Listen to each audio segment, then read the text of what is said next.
그래서 일단은 제 소개를 먼저 잠깐 할게요. 저는 종로 해커스에서 인문 기본 그리고 정규 RC를 담당하고 있는 정수진이라고 합니다.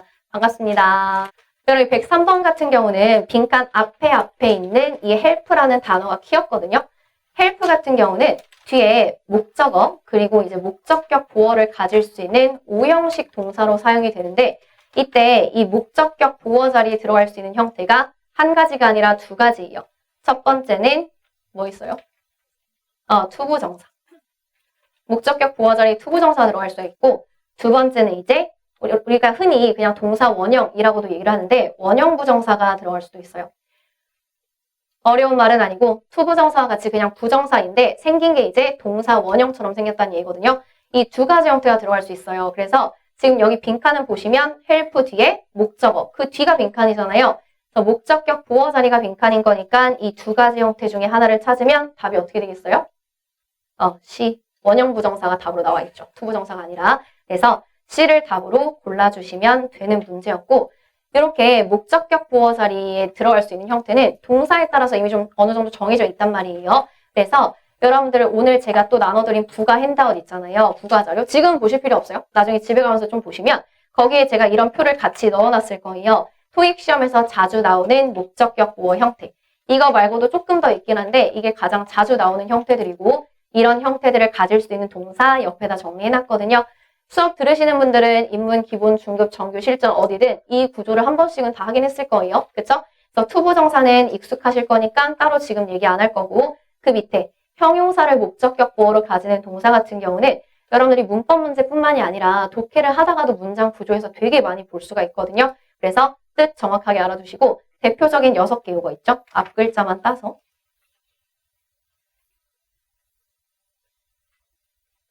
이렇게 외울 거예요.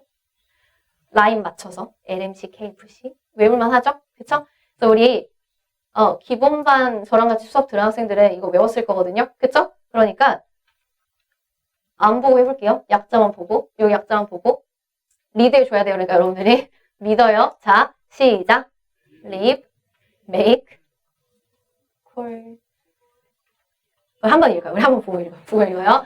자, 목적격 보어 자리에 형용사 가지는 동사 6개 한번 보고 읽을게요. 시작. live, make, call, keep, find, consider. 그쵸? 안보고로 해봐요. 이제 시작. live, make, call, keep, find, consider. 이 6개의 동사들이 목적어 뒤에 빈칸을 가지고 있으면서 목적격 보어를 물어보면 형용사 넣으면 돼요. 이상한 거 넣지 말고. 알았죠? 그리고 이제 그 밑에 동사 원형 있죠? 원형 부정사를 가지는 동사는 이런 지각 동사. 그리고 시키는 동사 있죠? 사역 동사. 여러분 이건 되게 익숙할 거예요. let it go. 그쵸? 얘도 동사일 리가 없잖아요. 이렇게 생긴 원형 부정사가 들어가는 것으로 help도 이제 원형 부정사를 가질 수 있으니까 여기다 넣어놓긴 했는데 우리 help는 원형 부정사뿐만이 아니라 뭘 쓸 수도 있다고요? 투부정사도 쓸 수 있다고 얘기했기 때문에 제가 별표 살짝 써놨어요. 투부정사도 가능하다까지 참고로 기억하시면 돼요. 그럼 105번 같은 경우는 지금 보기를 보니까 품사가 섞여 있죠? 그쵸? 접속사랑 전치사를 구분하라는 전형적인 문제예요. 그러면 우리 당연히 빈칸 어디 보면 돼요? 뒤에 보면 되잖아요? 그쵸? 주어 동사 있어요. 절이 있으니까 당연히 뭐는 안 되겠어요? 얘는 안 되겠죠. 전치사. 전치사는 뒤에 뭐만 필요하다? 명사만 필요하니까. 그래서 D는 바로 지울 거예요. 근데 이제 나머지 A랑 B랑 C가 전부 다 접속사면 여기서부터 뭐 해야 돼요? 해석해요. 이 문제는 지금 해석할 필요가 없었던 게 다행히 각각의 접속사 종류가 또 전부 달랐거든요. A 같은 경우는 무슨 절을 이끌까요? whenever. 얘 부사절 접속사예요. whenever 부사절. B, that 같은 경우는 무슨 절 만들 수 있어요? 명사절. 그리고 얘 관계대명사도 돼요. 관계절 만들 수 있어요. 둘 다 기억나야 돼요. 그 다음 C, which 같은 경우는 무슨 절 만들 수 있을까요? 얘도 명사절과 관계절 둘 다.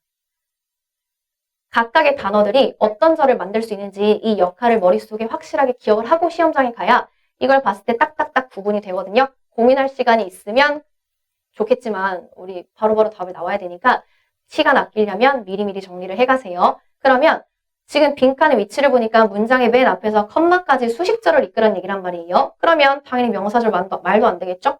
주어, 목적어, 보어 자리 아니니까. 그 다음에 관계절 같은 경우는 우리가 어디다 써야 돼요? 관계서는 뭘 꾸며요? 명사 꾸미죠? 선행사가 있어야 된다는 얘기예요. 명사 뒤에 써야 하기 때문에 문장의 맨 앞은 여전히 안 돼요. 그래서 답을 A로 고르는 해석이 필요하지 않았던 문제예요. 근데 이제 인문 기본반 같은 경우는 이 ever가 붙은 접속사를 배우지 않았을 거예요. 인문 기본반에서 다루지 않거든요. 그래서 나는 ever 처음 본다. 그러면 일단은 이 ever가 안 붙은 접속사랑 성질은 똑같다고 생각하시면 돼요. ever가 안 붙은 접속사랑 문법적인 성질은 바뀌지 않아요. ever가 붙으면 이제 해석이 좀 달라지는 건데 그 자세하게 달라지는 점은 여기 좀 더 높은 반에 올라가시면 이제 공부를 하실 수가 있고 일단 내일 시험을 위해서는 when이랑 비슷한 성질을 가진다. 요 정도만 기억하시면 돼요. 우리 when도 부사절 이끌 수 있죠. 넘어가서 110번 볼까요? 그럼 110번도 비슷한 유형이에요. 지금 보기를 보니까 A, B, C, D의 품사가 다를 거거든요. 그쵸? 정리하면 우리 A번 같은 경우는 뒤에 붙는 to가 투부정사 to이기 때문에 투부정사고 B 같은 경우 접속사 C랑 D가 이제 부사예요. 그러면 이건 사실 더 쉬운 문제인 거예요. 얘가 접속사라는 것만 알았으면 빈칸 뒤에 주어 동사 있잖아요. 그쵸? 동사 원형이 아니기 때문에 A 당연히 답이 안 되고 C랑 D도 부사기 때문에 저를 이끌 수가 없어요. 그래서 B를 답으로 이제 고르시면 되는데 이 문제가 이제 어려웠다면 이유는 두 가지예요. 둘 중에 하나. 첫 번째는 at the time이 접속사인지 몰라서. 이게 이제 부사절을 이끄는 접속사거든요. 그리고 이제 두 번째는 이걸 내가 접속사라고 착각해서예요. meanwhile이나 otherwise 같은 접속 부사. 그러나 그렇지 않으면 게다가 뭐 우리 이런 애들 있죠? however, therefore, besides 이런 애들 전부 다 접속 부사로 얘네들은 부사거든요. 근데 상당히 많은 분들이 이걸 이제 접속사라고 많이 착각을 해요. 근데 얘는 부사예요. 그러니까 접속 부사라고 외워서 헷갈릴 것 같으면 그냥 애초에 부사라고 외우세요. 알았죠? 부사라고 외워서 얘네들은 주어 동사, 주어 동사를 연결할 때 사용될 수가 없다라는 거 확실히 기억하세요. 접속사는 절을 연결할 수 있지만 접속 부사는 부사기 때문에 절을 연결하지 못한다. 113번 볼까요? 그럼 113번 같은 경우도 일단 빈칸에 뭐가 필요한지까지 확인하는 건 어렵지 않았을 거예요. 왜냐면 빈칸 앞에 뭐가 있고? 관사가 있고 빈칸 뒤에 명사가 있거든요. 관사랑 명사 사이 뭐 써야 돼요? 형용사 써야 돼요. 우리 역시 대표적인 형용사 자리 2개. 관형명, 소형명 요 수업 시간 했을 거거든요. 그래서 형용사가 필요하다까지는 쉬웠어요. 근데 이제 그 다음에 또 어려웠던 게 형용사 역할을 할 수 있는 형태가 2개가 있었거든요. 분사 형태. 그쵸?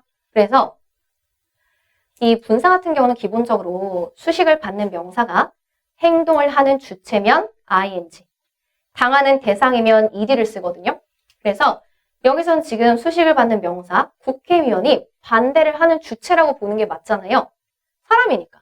그래서 이제 C를 답으로 골라야 하는 문제였는데 A도 해석상 반대하는 이라는 의미를 가질 것 같단 말이에요. 왜냐면 여러분들 이거 많이 외우거든요. be opposed to. 이거 무슨 뜻이에요? 어디에? 반대하다. 그러면 여기 지금 수동 쓰였지만 우리가 반대하다라고 해석을 하니까 그럼 이것도 당연히 반대하는 의미가 있는 거 아닌가? 라고 생각이 들었을 수가 있어요. 그래서 이제 A를 답으로 고르게 되는 건데 이 opposed는 바로 여기다 쓰는 형용사예요. 이 opposed는 명사 앞에서는 잘 안 써요. 명사 앞에선 잘 쓰이지 않아요. 명사 앞에선 보통 쓰이지 않고 이렇게 보어 자리에 be opposed to 이런 식으로 들어가거나 아니면 명사 뒤에서 수식을 하는 애예요. 명사 뒤.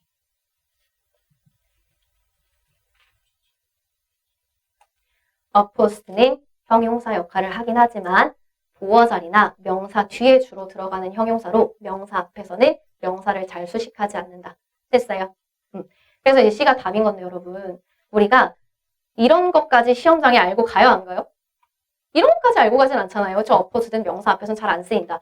이거는 들어도 또 잊어버릴 확률이 높죠. 그쵸? 그래서 이런 문제를 잘 맞을 수 있는 방법은 사실 여러분들이 구조를 많이 보는 거예요. 영어 문장을 토익 시험에서 나오는 문장들 있잖아요. 그거를 덩어리째 많이 알고 있어야 되는 거거든요. 그다음에 114번 같은 경우는 내가 이 구조가 좀 친숙하면 역시 구조를 알고 있으면 문제가 되게 쉬운 문제였거든요. 왜냐면 뒤에 있는 effectively 때문에 우리가 이 많은 접속사들 중에서 이것뿐만이 아니라 지금까지 배운 모든 접속사들을 통틀어서 절이 나오기 전에 부사를 이끌 수 있는 건 how밖에 없어요. 모든 접속사를 통틀어서요. 우리가 지금까지 알고 있는 모든 접속사를 통틀어서 절이 본격적으로 나오기 전에 부사를 이끌 수 있는 것, 부사가 먼저 나올 수 있는 건 how밖에 없거든요. 근데 여기는 동사의 목적어 자리니까 내가 명사절 접속사를 써야겠다 하면서 하나하나 생각해 볼 필요가 없었던 거예요. 이거 구조 만들 수 있는 게 how밖에 안 되거든요. how는 이렇게 바로 뒤에 부사나 혹은 형용사를 가질 수도 있어요. how 부사, how 형용사 이렇게 절이 나오기 전에 부사나 형용사가 먼저 나올 수 있고 이때는 그러면 how를 얼마나 라고 해석을 할 거예요. 얼마나. 우리 원래 how 어떻게 라고 해석하잖아요. 의문사일 때. 그쵸? 근데 how가 절을 그냥 바로 이끄는 게 아니라 부사나 형용사를 먼저 가질 경우에는 얼마나 라고 해석을 할 거거든요. 그래서 이렇게 나오는 문제는 사실 이 구조만 알고 있으면 거저주는 문제죠. 115번 볼게요.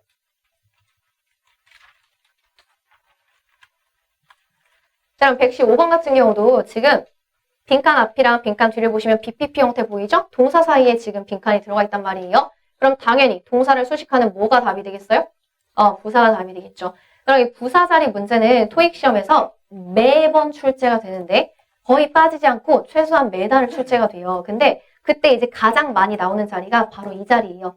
동사 꾸며주는 자리. 그래서 여러분들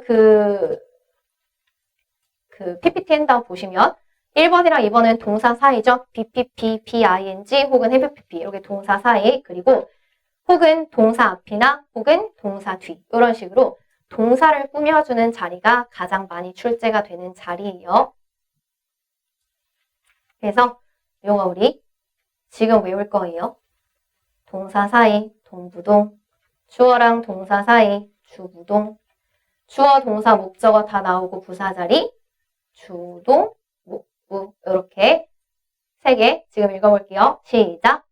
동부동, 주부동, 주동, 목부 부사가 수식할 수 있는 형태는 당연히 많죠. 그쵸? 형용사도 꾸밀 수가 있고 부사도 꾸밀 수가 있고 다양한데 동사를 꾸며주는 자리가 가장 많이 나오는 자리다라고 생각하시면 돼요. 그래서 여기서 답을 뒤로 고를 거고 자, 안 보고 해볼게요.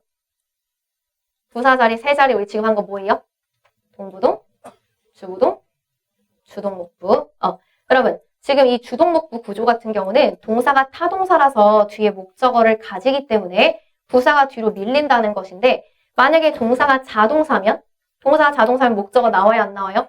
안 나와요? 그럼 당연히 동사 바로 뒤에 부사 나올 수 있어요? 없어요?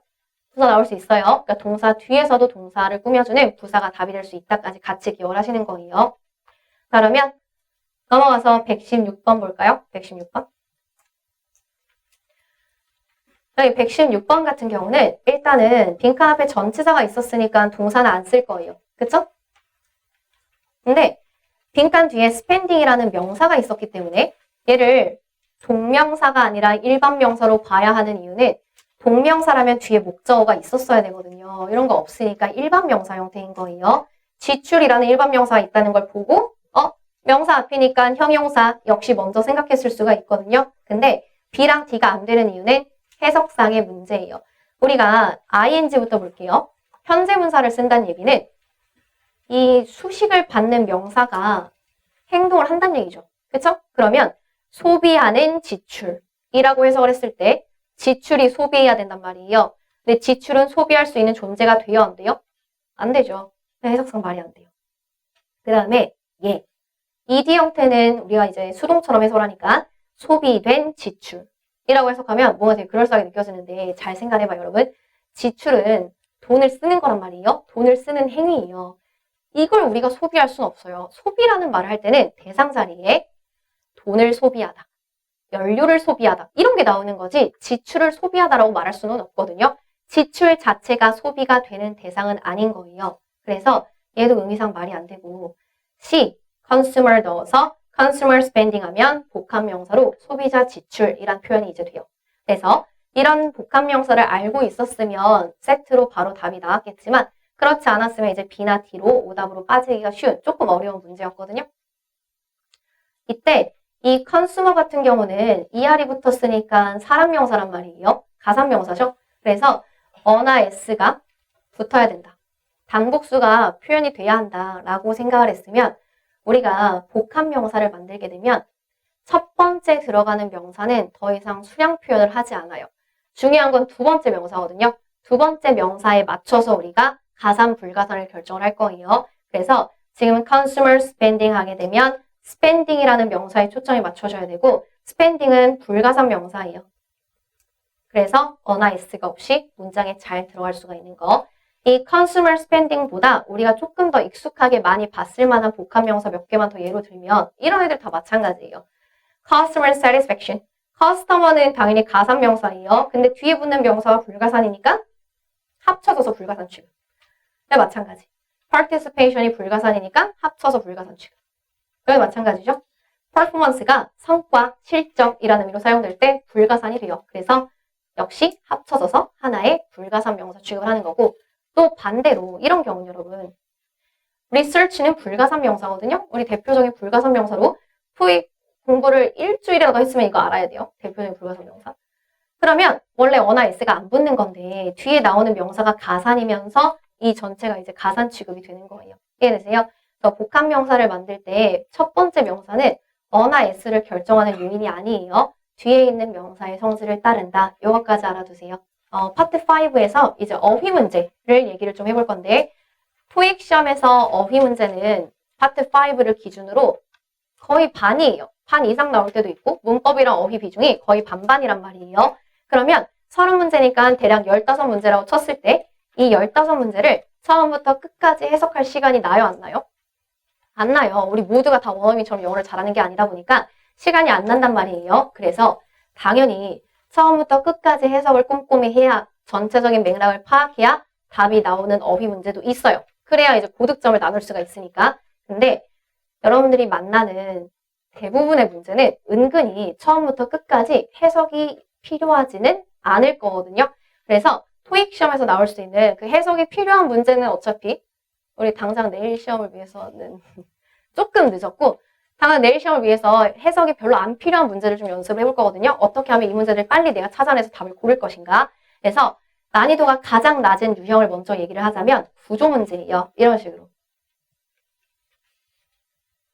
답 뭘까요, 여러분? 이거를 내가 ready랑 skillful을 빈칸에 넣어서 해석을 시작하려고 하면 둘 다 그럴싸하게 느껴지기 시작할 거거든요. 그쵸? A는 준비된, B는 노련한 이런 뜻이니까 그걸 의도한 게 아니라 앞에 비동사 그리고 뒤에 투부정사가 있으니까 이 비동사와 투부정사와 세트로 수거처럼 잘 쓰이는 표현을 고르란 얘기인 거예요. 그게 뭘까요? 그게 이거거든요. be ready to. 우리 많이 들어보죠. 그쵸? 이렇게 푸는 문제가 가장 난이도가 낮은 문제로 오늘 여러분들이 풀어보신 그 문제지에도 좀 있었어요. 그래서 몇 개만 대표적으로 같이 얘기를 해볼게요. 여러분들 그 104번 볼까요?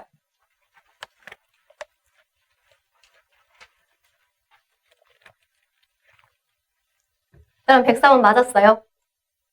맞았어요? 그럼 여기서 힌트는 뭘까요? 뒤에 있는 투부정사. 그쵸?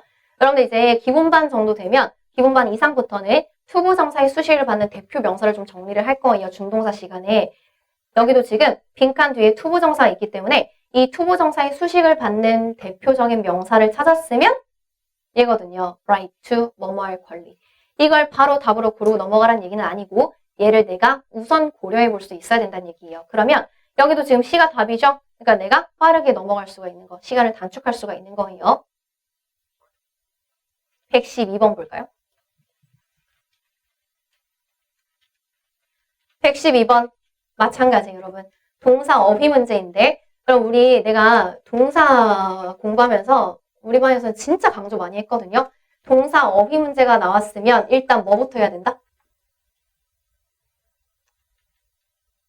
뭐부터 해야 돼요?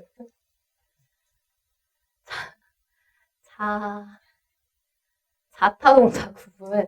무작정 다 넣고 해석하지 말고 일단 자타동사부터 시작을 해야 된다. 요 얘기했어요. 그러면 빈칸 뒤에 for 보였을 거예요. 그럼 필요한 게 자동사예요? 타동사예요?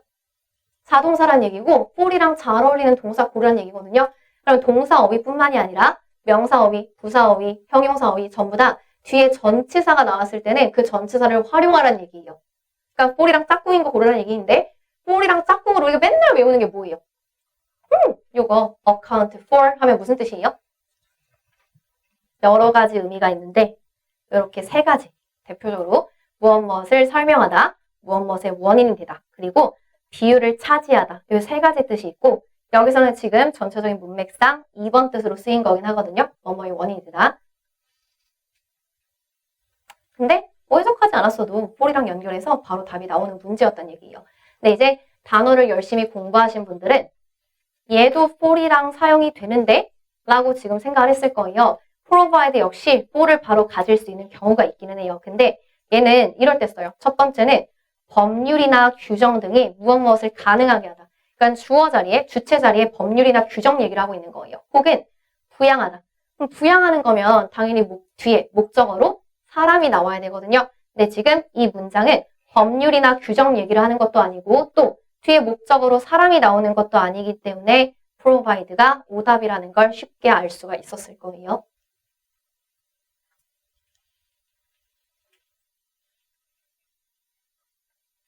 이거 말고도 좀 더 있었거든요. 집에 가서 한 번씩 이제 구조상 풀 수 있었던 문제가 또 뭐였을까 찾아보시면 되고 그래서 파트 6는 파트 5처럼 풀면 안 돼요. 얘는 독해예요. 파트 7 들어가기 전에 그냥 연습이라고 생각하면 돼요. 연습.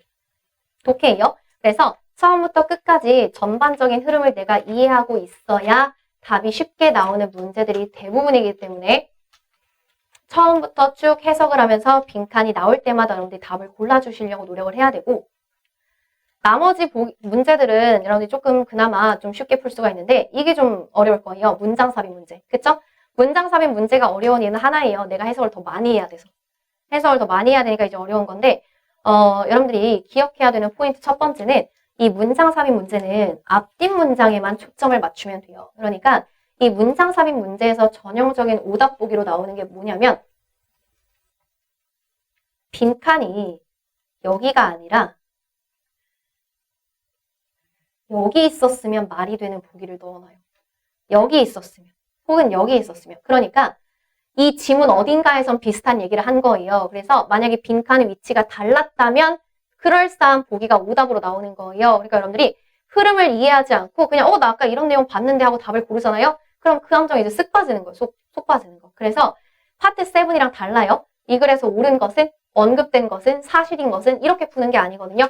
언급이 됐든 안 됐든이 중요한 게 아니라 바로 앞, 바로 뒤와 흐름이 자연스러운지를 보셔야 되는 거예요. 그러니까 전체적인 내용보다는 앞뒤랑 잘 연결이 되는가를 생각을 해보셔야 되고 이 문장 삽입 문제가 어렵지 않게 출제가 될 때는 보통 이 연결고리를 대놓고 주거든요.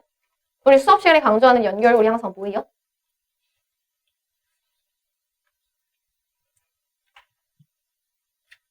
여러분 안 혼낼게요. 수업 시간에 강조하는 거 뭐예요? 대명사.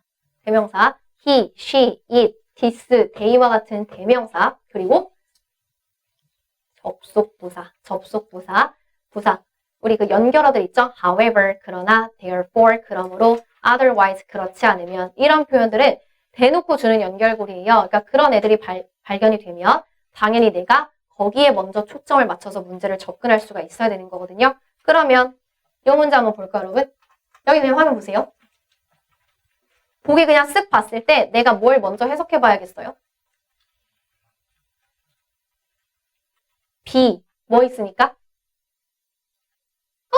they 있잖아요. 대명사 있죠? 그러니까 이게 무조건 언제나 답이다. 이건 아니에요. 대명사가 여러 개 들어가 있는 보기가 있을 수도 있어요. 그래도 일단 얘만 들어가 있고 얘만 대명사를 가지고 있으면 내가 먼저 해석할 만한 가치는 있을 거란 얘기예요. 왜냐면 얘가 답이 안 되더라도 내가 지우기가 편하거든요. they 같은 경우는 앞에 있는 명사들 중에서 복수를 얘기해야 되잖아요. 그러니까 앞에 적절한 복수 명사가 있는가 내가 연결해보기 편하거든요. 그래서 먼저 넣어볼 만한 가치가 있어요. 그래서 이것도 B가 답이었죠?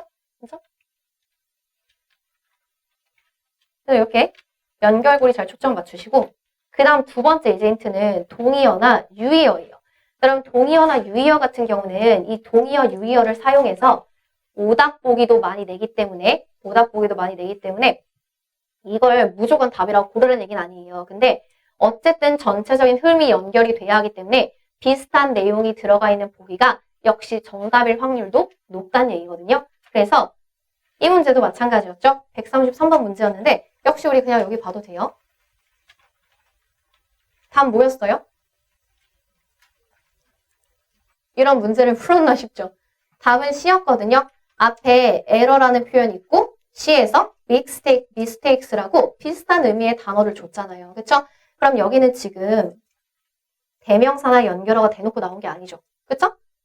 얘 대명사 아니잖아요? 그쵸? 얘는 가주어니까. 대명사 아니면 대명사나 연결어 같은 걸 내가 대놓고 찾을 수가 없다. 그러면 이렇게 유의어, 동의어를 활용하는 것도 답을 빨리 찾을 수 있는 방법 중에 하나일 거란 얘기예요.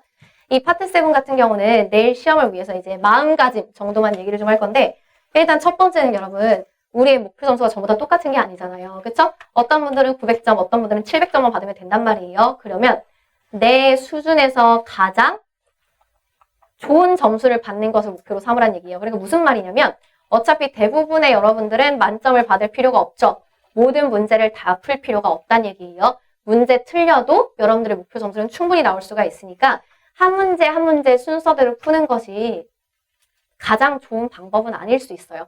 쭉 보시면서 여러분들이 못 풀겠다 싶은 건 그냥 넘어가야 돼요. 그러니까 특별히 어렵게 느끼는 문제 유형들이 있죠. 예를 들면 뭐? 지문 말고 일단 문제부터 볼게요. 문제 유형. 추론 문제 어렵죠? 전체 추론. 이 글에서 암시되는 것을 이런 거 언제 찾나 싶잖아요. 그렇죠? 또 나투로 어렵죠? 사실이 아닌 것은 이거 사실 다 찾아야 되잖아요. 그렇죠? 이렇게 시간이 많이 오래 걸려서 내가 어렵다라고 느끼는 문제들은 일단 제끼는 거예요. 답이 당연히 보이면 풀어야죠. 근데 좀 봤는데도 모르겠다. 어디서부터 건드려야 될지 모르겠다 하면 일단 제끼는 거예요. 알았죠? 지문은 제끼면 안 돼요. 그러면 기사 맨날 제끼잖아요. 그렇죠? 근데 기사를 제끼는 건 안 되는 이유는 이 지문이 아무리 어려워도 그 안에 쉬운 문제는 있거든요. 그리고 토익 시험은 상대평가잖아요. 그렇죠? 남들이 다 맞아서 정답률이 높은 문제를 틀리는 건 그만큼 타격이 클 거란 얘기예요. 그러니까 지문이 어려워도 쉬운 문제는 있어요. 그 쉬운 문제는 내가 풀고 넘어가야 돼요. 그러니까 문제 유형을 보고 버리는 건 되지만 지문 통째로 버리는 건 아주 위험해요. 알았죠? 그래서 기사 그냥 다 버리지 마시고 쓱 보면서 우리 주제 및 목적 같은 거 있잖아요. 이런 것들은 사실 기사라도 조금 쉽게 풀 수 있죠? 이런 것 정도는 풀고 넘어가야 된다는 얘기예요. 그리고 나는 파트 7 시간 관리가 너무 힘들다. 항상 시간이 오래 걸린다 하시는 분들은 연계 문제를 먼저 푸는 것이 방법이 될 수도 있어요. 왜냐면 이 연계 문제 있죠? 이중 지문이나 삼중 지문 같은 경우는 어려운 이유가 당연히 지문이 길어서도 있지만 여러분들이 마지막에 풀어서 더 어렵게 느끼는 거예요. 왜냐면 이미 우리가 거의 2시간 동안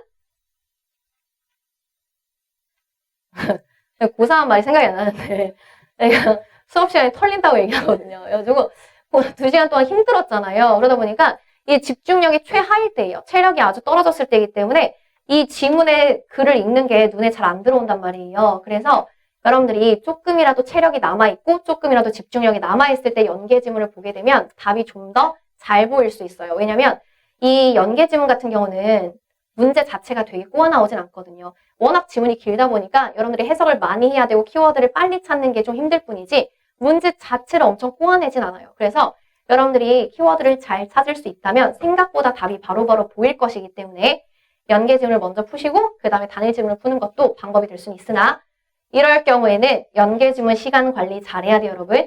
우리 연계 지문은 이중 지문, 삼중 지문 합쳐서 총 몇 문제예요? 25문제죠? 그쵸? 그러니까 25분 동안 풀고 25분 지나면 또 단일 지문으로 넘어가야 된다는 얘기예요. 당연히 여러분들 선택에 따라서 25분보다 좀 더 쓸 수는 있죠. 그쵸? 근데 이상적인 제한 시간은 25분이다 라는 거 계산을 하고 들어가야 되고 그렇다고 여러분 파트 7부터 풀란 얘기는 절대 아니에요. 알았죠? 점수 잡는 Hackers.